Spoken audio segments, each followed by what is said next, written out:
주신 하나님을 높여드리는 시간입니다.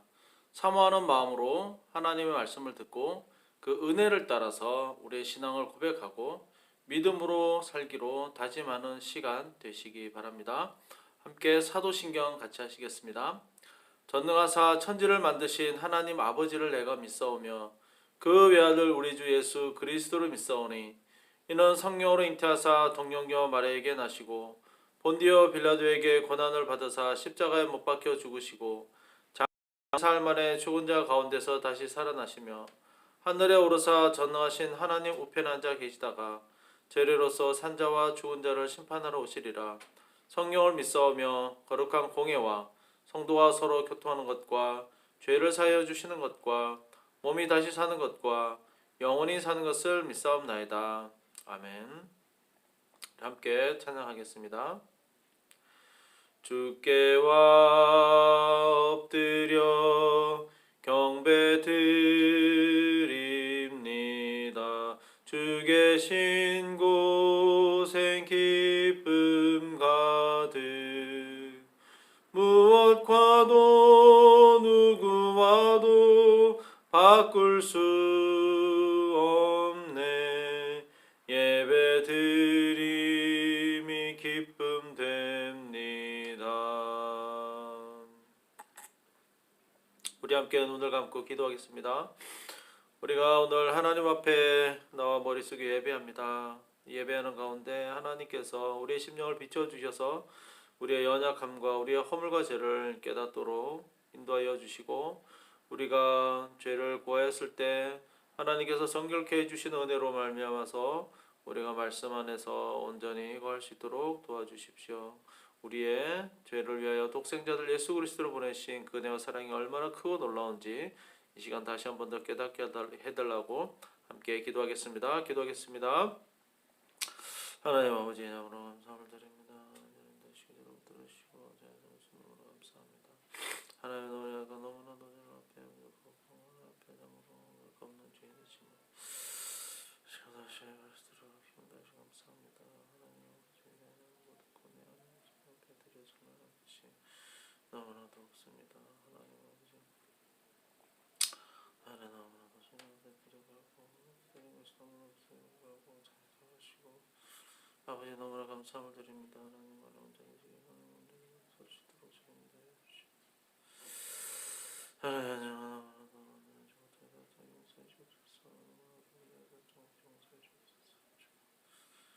아버지 용서해 주옵소서.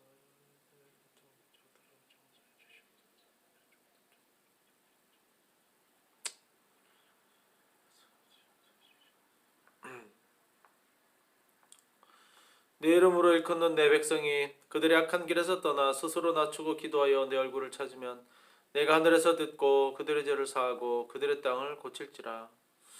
살아계셔서 역사하시는 하나님 아버지, 우리가 오늘 이 시간 하나님 앞에 나왔습니다. 그 거룩하심 앞에 설 때에 빛을 비춰주심으로 우리의 죄를 깨닫게 하여 주시고 이 시간 우리의 모든 죄를 회개케 하여 주심을 감사함을 드립니다. 우리가 즉시로 모두 용서하여 주심을 감사합니다.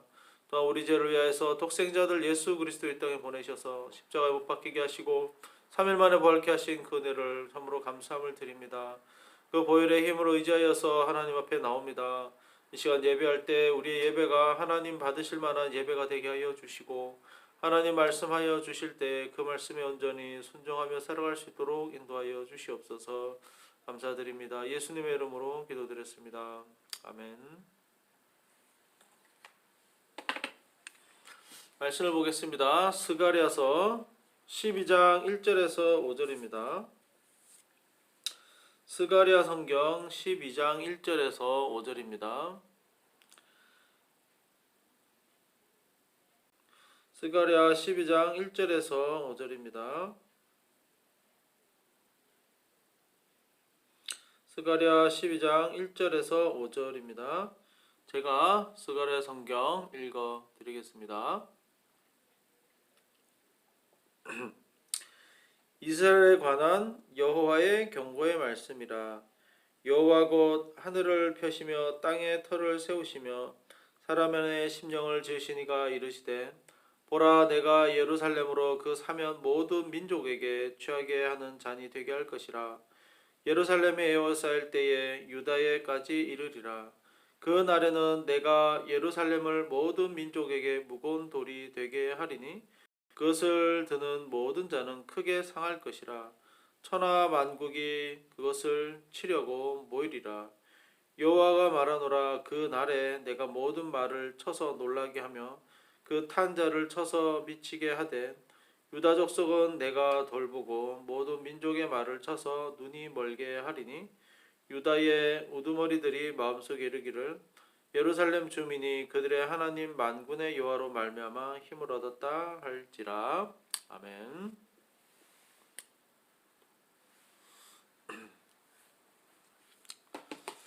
자, 오늘 말씀은 소선지서 11번째 시간입니다. 소선지서는 이제 12권의 성경이죠. 지금까지 우리가 본 것은 호세아, 요나, 미가, 나홈, 하박국, 스바냐, 학개 이렇게 우리 총 10권의 우리가 성경을 이제 보았죠. 소선지서 오늘은 11번째 스가랴 성경입니다. 자, 스가랴 성경도 이제 선지서이죠. 그래서 선지서에 대해서 다시 한번 우리 서론적으로 항상 말씀을 드렸죠. 이 선지서의 내용은 어떤 내용입니까? 그러니까 선지자들이 하는 역할들이 어떤 역할이었습니까? 백성들이 죄를 지었을 때, 죄라는 것은 하나님과 멀어지게 되는 현상입니다. 하나님으로부터 멀어지게 될 때 하나님 앞으로 다시 돌아오라고 촉구하는 사람들입니다. 그래서 이 선지자들은 하나님께로부터 멀어진 이유가 무엇인지 너희들의 죄를 돌아보라고 죄를 지적하죠. 그리고 이 죄에 대해서 하나님 앞에 회개를 촉구합니다. 회개하지 않을 때에는 하나님이 어떤 벌을 주실 것이다 이렇게 예고를 하죠. 경고를 합니다. 이 벌은 앞으로 일어날 일이기 때문에 마치 예언처럼 보입니다. 그래서 예언서라고도 이제 이야기를 하는 것이고요. 실제로는 율법의 적용이라고 그랬죠. 예언처럼 보이는 모든 예언은 정확히 말하면 율법의 적용이다. 좀 더 쉽게 이야기하면 법 적용이다라고 말씀을 드렸습니다. 왜냐하면 이미 구약 그 모세오경, 창세기, 레위기, 창세기, 출애굽, 레위기, 민수기, 신명기에서 이미 법조항들이 너무 자세히 잘 나와 있었죠. 이 법을 지키지 않을 때에는 너희들이 앞으로 어떤 벌을 당하게 될 것이다. 이미 신에서 율법을 주실 때 법에 대한 상과 벌을 이미 말씀을 하셨기 때문에 이들도 이미 충분히 알고 있었습니다. 그것을 실제로 이제 집행을 하게 되는 내용을 이야기했을 때 마치 어떤 것이고요. 그것을 율법의 적용, 법 적용이다 이렇게 이야기를 했죠. 그런데 이 선지서는 벌로만 징계와 심판과 벌로만 끝나는 성경은 절대 아니었습니다. 모든 선지서는 무엇으로 끝납니까? 회복의 말씀으로 끝나죠. 선지서는 한편으로 보면 굉장히 정죄하고 심판력이 무서운 성경으로 볼 수 있지만 선지서의 목적은 회복에 있습니다.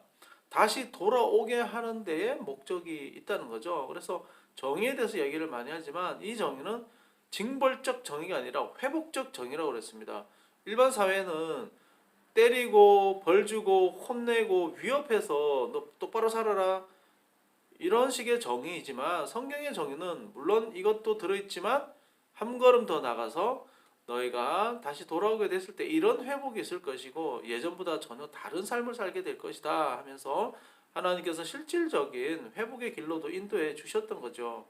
선지서는 최종 목적은 회복입니다. 하나님께로 다시 돌아오는 것에 대한 소망 또 촉구가 선지서의 아주 중요한 목적이다. 자, 오늘 성경 스가랴 성경인데요. 스가랴는 언제적 사람입니까? 지난 시간에 우리가 학개 성경을 봤죠. 학개, 스가랴, 말라기 이게 이제 소선지자 마지막인데요. 이 세 명의 선지자의 활동한 시기는 공통점이 있었죠. 언제였습니까? 이스라엘 백성이 포로에서 돌아오고 나서 활동한 선지자 3명이었습니다. 이 스가랴의 배경은 학개 선지자의 배경과 똑같습니다. 지난 시간에 좀 시간이 흘러서 다시 한번 말씀을 드리면요. 이스라엘의 징계를 받아서 바벨론에 포로로 끌려갔는데 몇 년 동안 살았죠? 70년 동안 포로로 생활을 했습니다. 어떻게 돌아오게 됐습니까? 이 바벨론 제국이 멸망을 하게 되죠. 누가 멸망시켰죠? 바사 제국, 그러니까 페르시아 제국이 바벨론을 멸망시키고 바사 왕 고레스가 각 민족, 포로로 끌렸던 민족들에게 너희들 고향으로 돌아가라. 고레스 칙령을 내립니다. 그래서 이스라엘 백성들도 과거 바벨론 땅에 끌려갔었던 곳에서 이제 고향으로 돌아오게 되는데요. 돌아올 때 주변에 많은 사람들이 축복해주고 환영해주고 또 물질과 필요한 것들을 다 공급해 주었습니다. 이 모습은 마치 출애굽 장면과 거의 똑같다고 말씀을 드렸었죠. 아주 축복받고 환영받는 가운데서 고향으로 돌아옵니다. 자, 이제 고향으로 돌아오면 새롭게 나라를 세워야 되죠. 자, 그러면 나라를 세울 때에 중요한 거 네 가지가 있다고 그랬죠. 몸만 돌아왔다고 나라가 되는 건 절대 아닙니다. 나라를 다시 건국하기 위해서는 네 가지가 필요하다고 그랬습니다. 첫 번째가 땅이죠. 땅이 있어야 살 땅이 있어야 됩니다. 두 번째는 자기들을 통치해줄 왕이 필요한 거죠. 그리고 백성이 있어야 됩니다. 그리고 이 백성들이 살아가기 위한 규칙이 있어야 되죠. 많은 사람들이 살아가니까 서로 질서를 지키기 위해서 법이 필요한 겁니다. 이 네 가지가 꼭 있어야 되는 거죠. 그래서 이 네 가지를 아주 자세하게 쓴 성경이 에스라 느헤미야 성경이었고요. 그래서 이 백성들이 처음에 와서 땅을 차지합니다. 땅에 들어옵니다. 그냥 산다고 자기 땅이 되는 것이 절대 아니었죠. 이제 나라를 만들어 가야 되는데 왕이 사는 궁을 만들어야 되죠. 왕이 있어야 됩니다. 통치자가 있어야 되죠. 리더십이 있어야 됩니다. 왕이 통치하는 성이 있어야 되는데요. 이 이스라엘의 왕이 누굽니까? 실질적인 보이지 않는 영원한 왕은 하나님이시죠. 그리고 눈에 보이는 육신의 다윗의 자손의 왕이 있었고요. 그래서 왕이 통치하는 자리가 어떤 자리였습니까? 그것이 바로 성전이었습니다. 그래서 이 성전이 있어야 비로소 나라가 제대로 세워진다 이렇게 이야기할 수 있습니다. 이 성전이라고 하는 것은 지금 우리 시대에 보는 이런 교회 건축물이 절대 아닙니다. 이스라엘 백성들이 사는가 죽는가의 문제였고요. 이스라엘이라는 땅의 가장 핵심적인 부분이 바로 성전이었습니다. 성전이 있어야 온 백성이 모여서 예배를 할 수가 있는 거죠. 예배하면서 하나님이 우리의 왕이십니다. 우리를 다스려 주십시오. 그래서 나라와 민족과 세워지는 너무나도 꼭 필요한 일이 없어서는 안 되는 일이 성전이 없으면 나라가 구성되지 않습니다.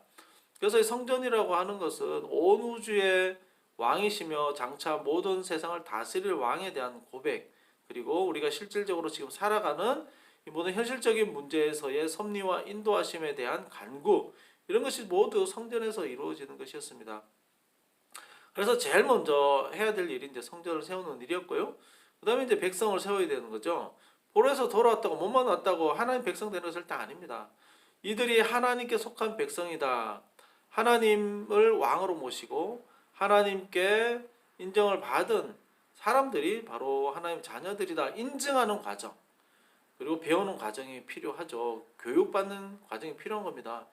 그래서 이 백성들에게 이 나라의 역사가 어떻게 흘러왔고 하나님이 어떻게 이 나라 백성들을 인도에 오셨는가에 대해서 역사를 먼저 배웠습니다. 역사.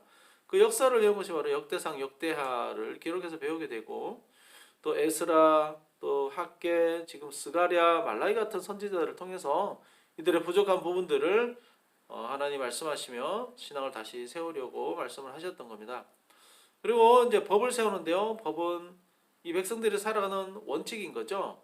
이 말씀을 배우면서 백성들이 말씀 안에서 하나님의 백성이다라는 인정받고 고백할 때 내가 하나님의 백성입니다 고백할 때 그리고 나서 법을 지키겠습니다 이렇게 인정하는 과정이 필요하죠. 그거는 지적을 받을 때 한국에 대한 역사도 배우지만 다 배우고 나서 한국의 법을 따르겠습니다라는 다짐이 필요한 거죠. 그래서 이 에스라 학사와 또 학계 뭐 이런 여러 선지자들을 통해서 이 백성들이 포로에서 돌아온 땅에서 하나님의 백성 인정을 받고 법을 지키겠습니다. 서로 다짐하게 되는 거죠. 이 모든 과정이 에스라 느헤미야를 통해 기록이 되었습니다. 그런데 이제 문제가 한 가지 생겼습니다. 무슨 문제가 있었습니까? 다시 돌아오긴 했는데 정말로 맨 땅에 헤딩을 해야 되는 겁니다. 아무것도 없으니까 맨 땅에서 정말 개척지를 개간하는 마음으로 새롭게 땅을 일궈야 되니까 얼마나 힘들고 절망적이겠습니까? 더 절망적인 이유가 뭐냐면 자기들의 조상들에게 들었던 이스라엘의 영광, 이스라엘의 과거에 누렸던 이 영화가 하나도 없어져 버린 겁니다. 막상 돌아왔는데 옛날에는 그렇게 승승장구하던 나라가 이방인들의 차지가 되어버렸고 성전이나 과거 예루살렘 성은 하나도 없어져 버린 겁니다. 자기들 살 집도 땅도 지금 하나도 없는 겁니다. 물론 이들이 집도 짓고 성전도 짓고 했겠죠. 그런데 어느 순간부터인가 성전 짓는 일을 소홀히 하기 시작합니다. 왜 성전을 잘 짓지 않게 되었습니까? 성전 건축이 한번 중단이 됐다고 그랬죠. 왜 그랬습니까? 그것은 바로 아주 현실적인 문제였습니다. 먹고 살기가 너무 힘든 겁니다. 현실적인 문제 앞에서요. 신앙을 지키기가 상당히 어려웠던 겁니다. 이 현실적인 어려움에서 가장 중요한 문제가 무엇이었습니까? 지난번에 보았던 학계 말씀에서 이 사람들이 가지고 있던 가장 큰 문제가 두려움이었습니다. 두려움. 무서웠습니다. 절망적이었습니다. 당장 집이 없으면 죽을 것 같고 당장 내 손으로 땅을 일구어서 수확물을 거두지 않으면 죽을 것 같았습니다. 당장 내 힘으로 벽과 울타리를 쳐야지만 내가 살 수 있을 것만 같았습니다. 근데 당장 내 집을 짓고 내 땅을 개간한다고 하더라도 성전이 없다면 그것이 무슨 소용이 있겠습니까? 절대 오래 가지 않습니다. 이들은 또 다른 포로가 되거나 그 땅에서 사라질 수밖에 없는 그런 지금 행동을 하고 있는 겁니다. 성전을 지어라 성전을 지어라 이렇게 계속해서 촉구하는 건 뭐냐면 결국 이 백성들이 이 땅에서 잘 살아가도록 하기 위해서 하나님께서 특별히 선지자를 보내서 지금 촉구를 하고 있는 것이죠. 성전이 너무 중요한 것을 이 백성들도 잘 알 겁니다. 성전이 가장 중요한 이 나라가 세워지는 이들이 사는 목숨과 같은 일이라는 것을 압니다. 그러나 현실적인 문제가 이런 신앙을 이겨버린 거죠. 현실적인 두려움이 신앙을 덮어버린 겁니다. 믿음으로 바라보지 못하고 믿음으로 살지 못한 겁니다. 그래서 학계는 계속해서 촉구를 했죠. 두려워하지 말아라. 마음을 굳건하게 해라. 두려워하지 말아라. 이렇게 백성들에게 격려하고 힘을 주고 있습니다. 그래서 이 말씀에 순종해야 될 이유, 성전을 지을 이 말씀에 순종해야 될 이유가 무엇이었습니까? 2장 5절에서 하나님의 언약한 말씀이 있다. 이 언약의 말씀은 이미 구약 오랜 역사 가운데서 반복해서 계속해서 약속된 말씀이었기 때문에 하나님께서 이 언약한 말씀대로 행하시니 너희들 성전을 지으라. 그리고 하나님의 영이 계속해서 너희 가운데 함께 머물고 있으니 너희들이 성전을 건축해도 너희 일상이 비록 지금 힘들고 어려워도 성전을 건축함을 통해서 너희 일상을 하나님이 먹이실 것이다. 그래서 현실적인 두려움을 격려하고 독려하고 있었습니다. 지금 이 스가랴서는 학계와 아주 자연스럽게 이어지는 말씀인데요. 자, 학계 성경은 지금 당장 힘들고 고달파서 무섭고 두려운 사람들을 격려하는 말씀이라고 한다면 스가랴 성경은 앞으로의 미래에 대한 소망을 굉장히 자세하고 너무나도 친절하게 너무나도 좋은 그 미래에 대해서 우리가 소망이 가져야 될 이유에 대해서 너무나도 풍성하게 이야기를 하고 있습니다. 그러니까 하나님이 회복시켜 줄 것인데 얼마나 풍성하게 회복시켜 주시고 얼마나 풍성하게 너희들에게 힘과 능력을 더해 줄 것인지에 대해서 스가랴서는 아주 너무나도 풍성하게 정말 풍성하게 이야기를 하고 있습니다. 무려 12장에 걸쳐서 말씀하고 있는데요. 이 스가랴서 말씀은 지금 두려워하고 떨고 있는 이 백성들에게 미래에 관한 소망을 아주 확신 있게 전하고 있는 겁니다. 학계에서는 지금 당장 힘과 격려를 주는 것이고요. 스가랴서는 앞으로 있을 소망에 대해서 너무나 풍성하게 이야기를 하고 있습니다. 자, 앞으로 오게 되는 시대에 대해서 풍성하게 이야기를 하고 있는데 이것은 그냥 단지 너희 미래에는 사업이 잘 될 거야, 이런 일반적인 처세나 일반적인 미래에 대해서 이야기하는 것이 아니라 이 완전한 회복에 대한 소망이라고 하는 이 말씀은 이미 구약에서 충분히 예언되었던 말씀들이죠. 계속해서 왔던 말씀들입니다. 이것은요, 이미 신해산 언약에서 이미 말씀했던 내용이고요. 제사장 나라에 대한 비전이 굉장히 풍성하게 이제 구체적으로 얘기가 되고 있고요. 다윗에게 약속한 영원한 왕에 대한 그 말씀이 아주 구체적으로 지금 여기에 기록이 되어 있는 겁니다. 구약 성경에서 계속해서 조금씩 말씀했던 그 미래의 소망과 메시아를 통한 회복을 이 스가랴서에서는 12장 전체에 걸쳐서 굉장히 상세하게 이야기를 하고 있습니다. 그런데 이 말씀을 받는 사람들이 누구였습니까? 이 말씀을 받는 사람들은 포로에서 돌아온 이스라엘 백성들인데 이 사람들에 대한 평가는 굉장히 좋습니다. 에스라 느헤미야에도 그렇고 우리가 앞전에서 봤던 소선지서에서도 그렇고 이 사람들을 남은 자라고 그래서 고난 가운데 견디고 그런 핍박을 다 이겨낸 그리고 정금처럼 나온 사람들이었습니다. 이 사람들은 남은 자들이라고 그러죠. 굉장히 믿음이 좋은 사람들이었습니다.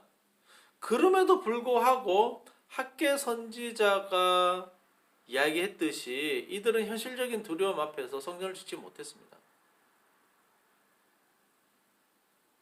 그런데요, 이 남은 자, 이 지금 현재 돌아온 사람들에 대해서 우리가 잘 한번 살펴볼 필요가 있는데요. 아무리 남은 자라고 해도 아무리 믿음이 좋은 사람이라고 해도요, 여러분 잘 기억하십시오. 고난 앞에서 장사 없습니다. 고난 앞에서 장사 없습니다. 절망하고 실망하는 것이 우리의 연약함에 대한 정직한 고백입니다. 그러나 우리가 믿는 사람이고 믿음이 좋다라고 하는 이유는 뭐냐면 잘 넘을 솔직하게 고백하면서요, 동시에 잘 일어나는 사람이죠. 믿음으로 잘 회복하는 사람입니다. 여러분, 신앙을 자꾸 완전하게 되는 사람으로 이해하면 큰일 납니다. 율법적인 신앙이 되어버립니다. 어떤 일에도 눈물 하나 흘리지도 않고 꼼짝하지 않고 왜 믿음으로 기도하지 않느냐고 뭐 힘들다 그러면 다 그치고 막 우는 사람 보고 왜 오냐고 믿음 없이 오냐고 이런 거 절대 아닙니다. 이건 굉장히 율법적인 신앙입니다.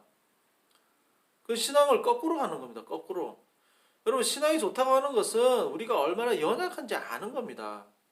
얼마나 내가 믿음이 없는지를 더 깊이 깨닫는 것이고요. 얼마나 내가 쉽게 쓰러지고 얼마나 쉽게 죄를 짓고 얼마나 자주 실수하는지 더 신앙입니다. 여러분, 그럼 사도 바울이 나이 들어가지고요.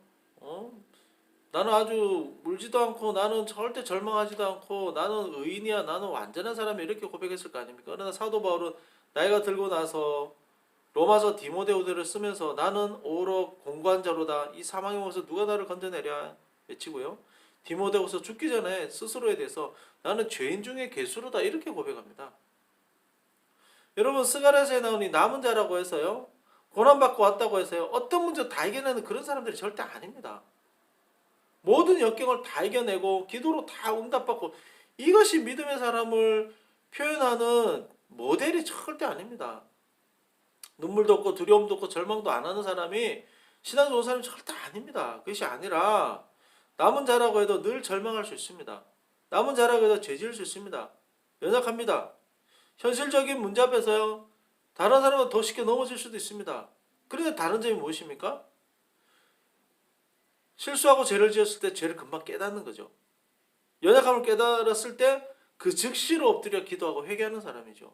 용서를 구하는 사람이죠. 그 즉시로 자신을 돌아보고 자신의 연약함을 고백하는 사람입니다. 이것이 겸손이죠. 이것이 겸손. 우리가 신앙생활 20년, 30년에도 겸손하지 못하는 경우가 참 많이 있습니다. 잘못해도요. 하나님 앞에 뭔가 죄를 깨달아도요. 사람들 앞에 실수를 해도요. 절대로 이야기를 하지 않습니다. 신앙이 좋다는 것은 로봇이나 냉혈인간 되는 것이 절대로 아닙니다. 더 눈물이 많아지는 것이고요. 더 겸손해지는 것이고요. 더 온유해지는 겁니다. 더 공감하고 더 이해하는 것이고요. 더 함께 울고 웃는 것입니다. 말씀 앞에서 깨달았을 때요. 그 즉시로 나의 고집을 버리고 말씀을 취하는 것입니다. 이것이 신앙이죠. 지금 남은 자에게 이렇게 메시아에 대해 구체적으로 자세하게 이야기하는 이유가 무엇일까요? 스가랴 말씀은요. 지금까지 본 모든 구약 성경 중에 메시아에 대해서 가장 자세하게 가장 구체적으로 말씀하고 있는 성경이 바로 스가랴 성경입니다. 예수님이 은 30에 팔려가게 될 것이다 까지도 다 예언하고 있는 성경이죠. 예수님이 유대인에게 핍박을 받아 죽을 것이다도 다 나와 있습니다. 너무나도 상세적으로 너무나도 구체적으로 너무나도 아주 풍성하게 많이 나와 있습니다. 이 남은 자들은 학계 성경에 따르면 자격이 안 된다고 볼 수도 있겠지만 아닙니다. 굉장히 연약한 사람입니다. 그러나 있죠. 실수 있습니다. 그러나 선지자가 지적했을 때 바로 수긍하는 사람이죠. 여러분 다윗 왕이 훌륭한 이유 중에 하나가 뭐냐면 물론 이 사람도 바세바를 범하는 정말 끔찍한 죄를 저질렀지만 나단 선지자가 지적했을 때 그 자리에 바로 꼬꾸라졌죠. 나단 선지자가 죄를 지적했을 때 그 자리에 엎드려서 펑펑 울고 하나님 앞에 철저하게 회개했습니다. 성전을 왜 짓지 않느냐 학개 선지자와 에스라 느헤미야가 성경에서 그렇게 지적을 했을 때 이들이 버티고 섰나요? 성전을 건축하자 선지자가 격려하고 촉구했을 때 그 자리에서 일어나서 그들이 짓던 성전 터에 다시 달려가서 삽자루를 들고 다시 성전을 짓기 시작했다는 거 아닙니까? 성전 재건은요 금방 이루어졌습니다. 10몇 년 동안 성전 건축이 이루어지지 않다가요 성전 재건이 2년 만에 이루어졌습니다. 왜 그랬을까요? 그들에게 절망과 두려움은 계속되고 있었습니다. 자기 집을 먼저 짓고 자기 울타리를 먼저 쌓고 먹을 걸 당장 얻기 위해서 경쟁을 해야 되죠. 그렇지만 선지자가 말했을 때 그들은 그들의 행동을 바로 버리고 당장 성전에 달려가서 곡괭이를 들고 하나님 나라를 세우는 일에 헌신했습니다. 왜 그랬습니까? 이들이 처음부터 강력해서 처음부터 믿음이 좋아서요? 절대 아닙니다.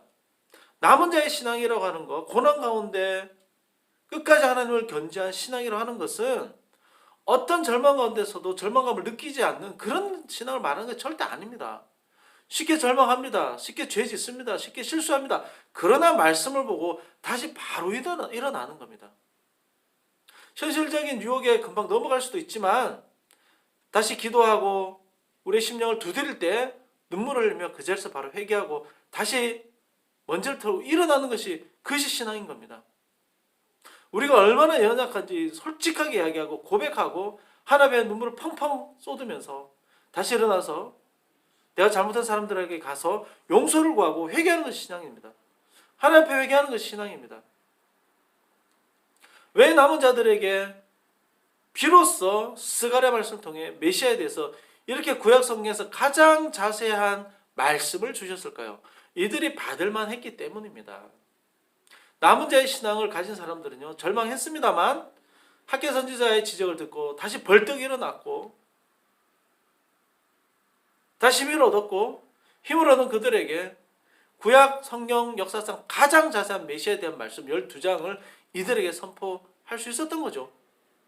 그리고 이 말씀을 믿고 확신하고 큰 소망 가운데서 다시 이들은 나라를 세울 수 있었던 겁니다. 학개서는 지금 당장 부딪힌 현실적인 문제에 대해서 촉구를 했고요. 스가랴 성경은 앞으로 우리가 어떤 소망을 가져야 되는지 소망에 대한 그 이유에 대해서 너무나도 풍성하게 말씀을 전했을 때 이들은 황무지와 같은 이방인들이 자리를 차지하고 있던 오히려 가나안에 정복할 때보다 더 어려운 이 환경을 이들은 이겨낼 수 있었던 겁니다.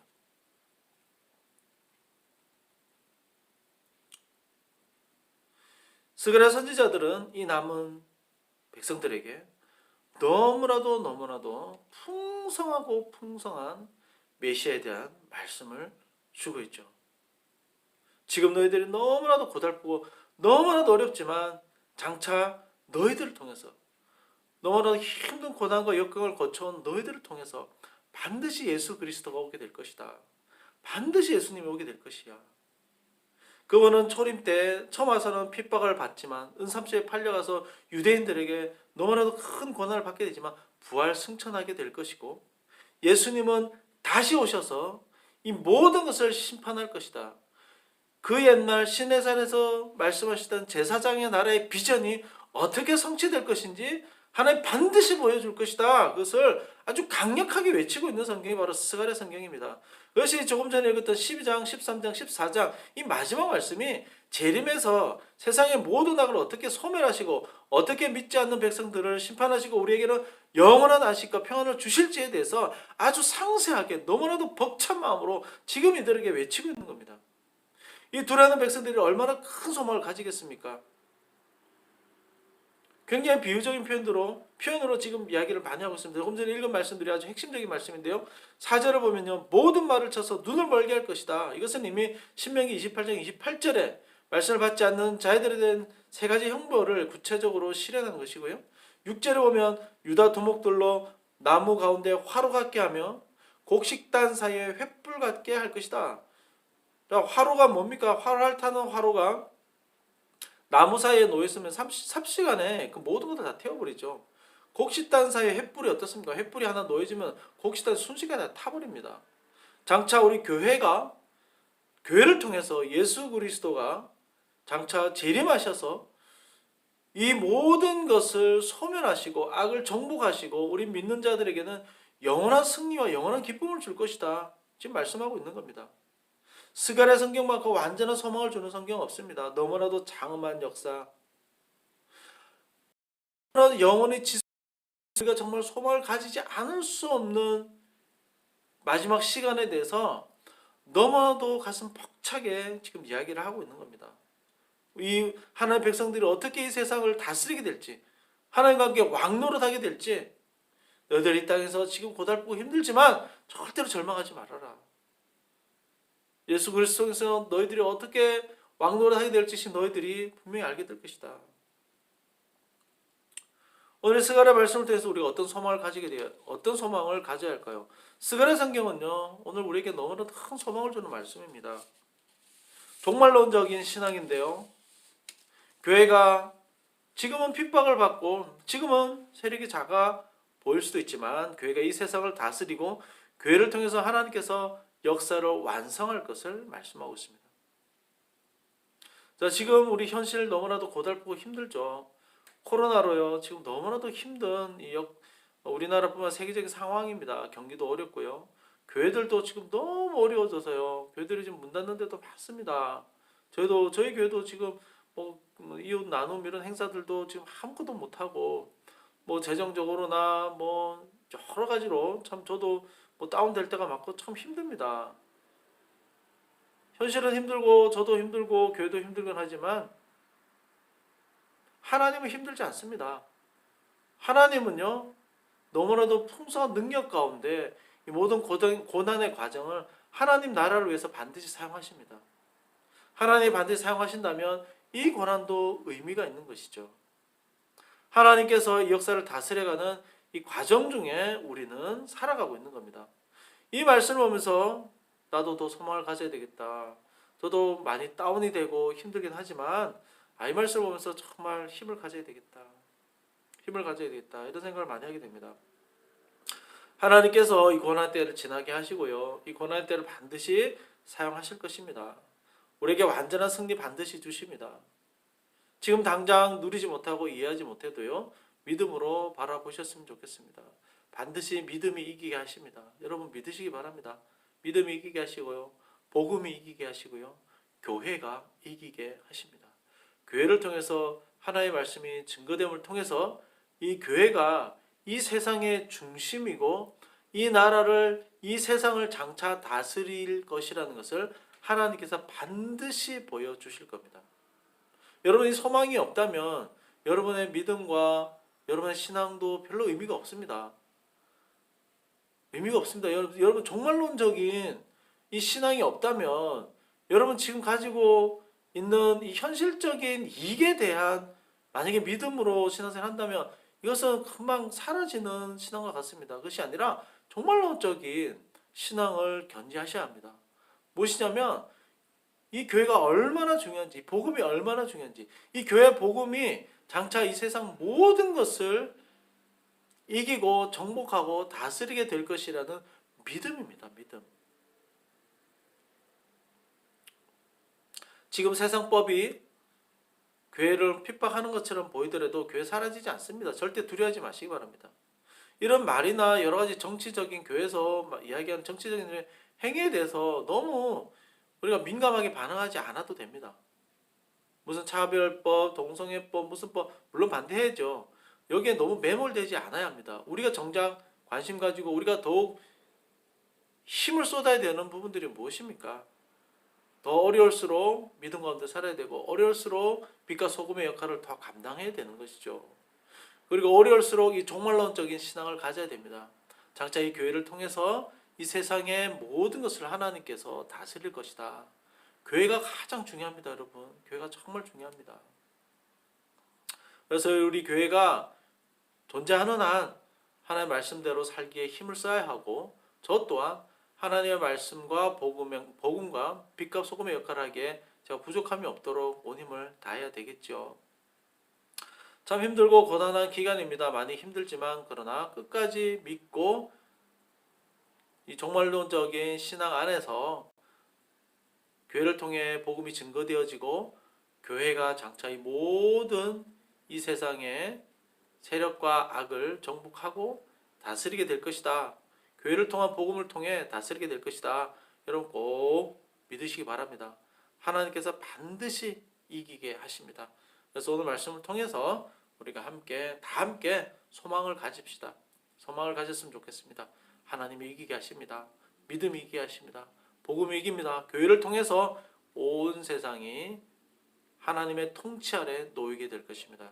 여러분 정말 믿고 기도하시기 바랍니다. 우리 함께 찬양하겠습니다.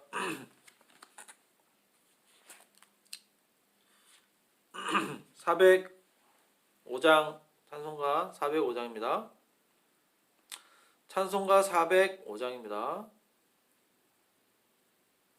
찬송가 405장입니다.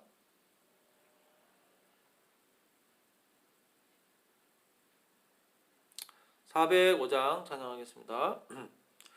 주의 친절한 팔에 안기세 우리 마음이 평안하리니 항상 기쁘고 복이 되겠네. 영원하신 팔에 안기세 주의 그 크신 팔에 안기세 주의 팔에 영원하신 팔에 안기세 날이 갈수록 주의 사랑이 두루 광명하게 비치고 천성 가는 길 편히 가리니 영원하신 팔에 안기세 주의 팔에 그 크신 팔에 안기세 주의 팔에 영원하신 팔에 안기세 주의 보좌로 나갈 때에 기뻐 찬미 소리 외치고 겁과 두려움 없어지리니 영원하신 팔에 안기세 주의 팔에 그 크신 팔에 안기세 주의 팔에 영원하신 팔에 안기세. 아멘. 오늘 주신 말씀에서 함께 기도합시다. 소망을 가집시다. 오늘 말씀을 통해서 스가랴 선지자가 이 백성들에게 미래에 대한 소망을 아주 풍성하게 증거했습니다. 우리 또한 이 말씀을 받아서 현실적으로 참 고단하고 어려운 시간들이 이어지고 있지만 이 가운데서 소망을 가지고 담대하게 살아갈 수 있도록 하나님의 절망과 어려움들이 우리를 짓누르는 것이 아니라 오직 믿음으로 의인이 산다고 하셨으니 믿음으로 살 수 있도록 주님 인도하여 주십시오. 이 믿음 가운데 큰 소망 가지고 종말론적인 신앙을 통해서 우리가 그를 통해 하나님께서 장차 이 세상을 다스리게 될 것을 바라보고 믿고 살아갈 수 있도록 도와주십시오. 함께 기도합시다. 하나님 아버지 감사합니다. 오늘도 이 자리에 인도하여 주셔서 우리에게 복음을 알아가여 주시고 말씀을 감사합니다. 모든가 두려움 들어주시고 다음을 잊혀주시고 하나님 온전한 소망 가운데 살아갈 수 있도록 주님 역사하여 주시기를 간절히 바라옵니다. 이 소망 가운데 하나님 온전히 협력 하나님 온전히 바라고 도와주시옵소서. 믿음 없는 말 행동에 섰다 하나님 용서해 주시고 하나님 온전히 지금 용서해 주시고 용서해 주시옵소서. 아버지 용서해 주시고 하나님 어떤 것을 아버지 용서해 주시옵소서. 하나님 어떤 것을 용서해 주시옵소서.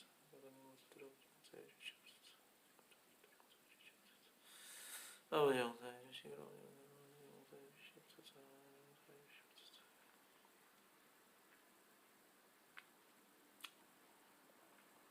하나님 아버지 감사합니다.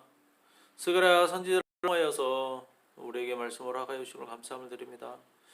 이 당시에 포로에서 돌아와 아무것도 없는 황무지에서 절망하며 살아가던 사람들에게 미래에 어떤 소망을 가지고 살아가야 될지에 대해서 너무나 풍성하게 말씀하여 주신 스가랴 성경을 보게 되었습니다. 하나님 아버지 이 말씀을 통하여서 우리 또한 소망을 가질 수 있도록 도와주시옵소서.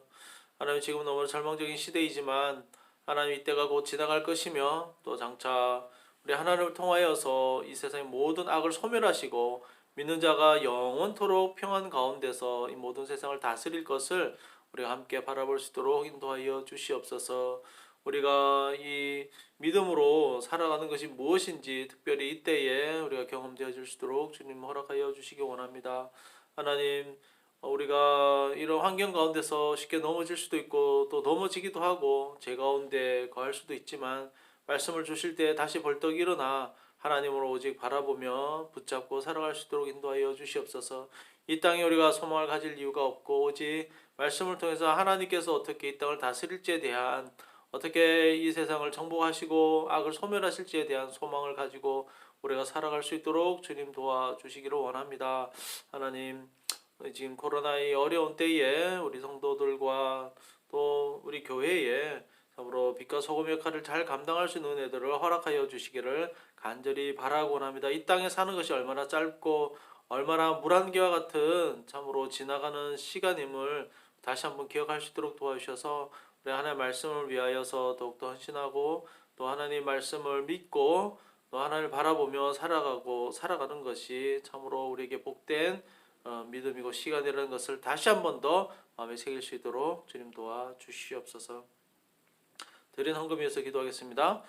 우리 하나님이여 이제 우리가 주께 감사하며 주의 영화로운 이름을 찬양하나이다.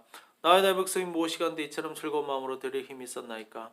모든 것이 주께로 말미암았사오니 우리가 주의 손에서 받은 것으로 주께 드렸을 뿐이니이다. 살아계셔서 역사하신 하나님, 이 시간 우리가 하나님 앞에 귀한 헌물을 올려드립니다. 이것은 하나님을 향한 우리의 신앙의 고백입니다. 우리의 믿음이 거짓된 것이 아니라 참으로 진실한 믿음이고 하나님 앞에 드려지는 우리의 고백이라는 사실을 이 헌물을 통해서 다시 한 번 더 증거합니다.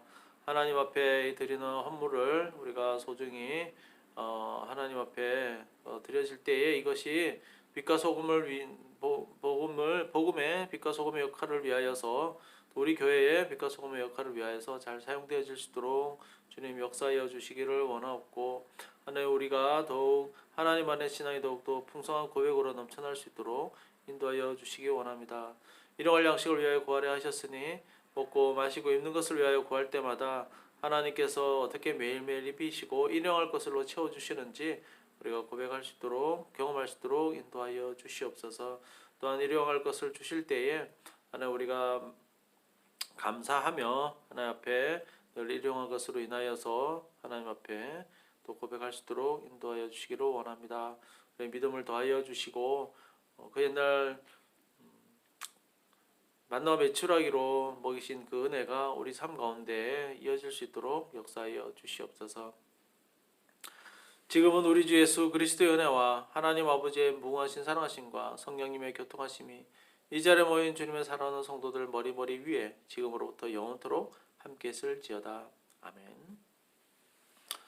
네, 모든 예배를 마치겠습니다. 코로나가 더욱더 너무나 심해지고 있는데 모두 건강에 특별히 또 조심해 주시기 바라고, 거의 지금 한 30% 가량 사람들이 출처를 알 수 없는 과정을 통해서 전염이 된다고 하니까 더욱더 참 어렵고 힘든 때인 것 같습니다.